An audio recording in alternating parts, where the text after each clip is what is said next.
Well, I mean, I guess as you two are thinking about what's sort of on the line in these elections, though, I mean, what are some of the things that you think is important, especially for an electorate where like people, not everybody still knows that there's an election this year.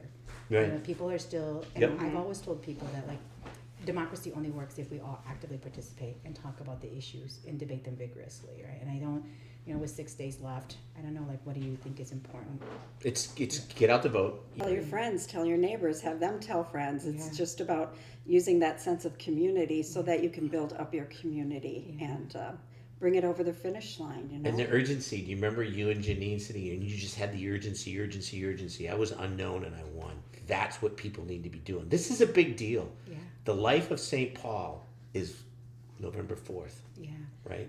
The other thing that people need to realize is I remember all the Mississippi River stuff we did, Oh, yeah. right? I mean, it was the clean water, and it Yes. was like, you know, it wasn't Yeah. just Fu, Rick Hansen, and John, right? Yeah. It was you, Yeah. you know, it was Yeah. Kaohly, you know, that it was, you were there to, like, keeping everybody in line. Yeah. But I think that's something that people need to understand about your leadership as somebody who can gather. And for example, when we did some of the piece on disability, right? There was 50 different organizations, right? That you had pulled in. The police, you were pulling everybody in together on it. And that was not an easy conversation to have, right? Yeah. That's something that's clearly needed when you're the mayor, to be able to come in and to be able to, you know, get people together in a room that aren't going to necessarily agree with one another and bring it back. Well, thank you. I mean, I try. I mean, I think that when we don't always have to agree, but I think that we have to be willing to have honest conversations with each other. But I think we have to have the courage to go back and look when we've done something and we think that we need adjustment or tweaking to that. And I don't think a lot of times people like have the courage to do that because they're scared to revisit something, or they think like we did it, we're done.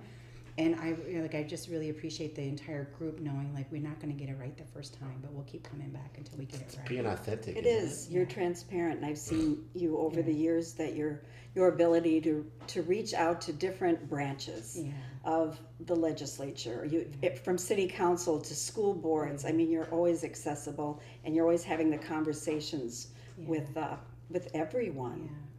But you're approachable. See, that's the one thing that's missing. No, honest to God, you're That so is so approachable because true. of your authentic leadership that's missing. And I look about it, and I talked to Yvette about this. Mears Park, right? I remember when Chris Coleman, and he had Twin Cities Jazz Fest, you know, came to St. Paul.